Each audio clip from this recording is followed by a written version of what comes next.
Hi guys, welcome to the channel. In today's video, I'm going to show you how you can draw signature line in Word. So the first step you simply need to do is to open Word application. Once you open, you simply need to click on Insert. Here you can see option of signature line. Click here. So suggested sign, for example, so I'm going to enter a name of myself and title. So suggested signature. So if you want, you can add email address as well, so I'm going to add a random email address. Okay, before signing this document, verify that the content you are signing is correct.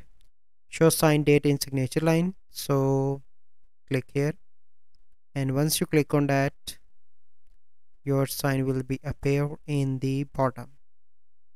Here you can see that, and here you can move that anywhere wherever you want, and you can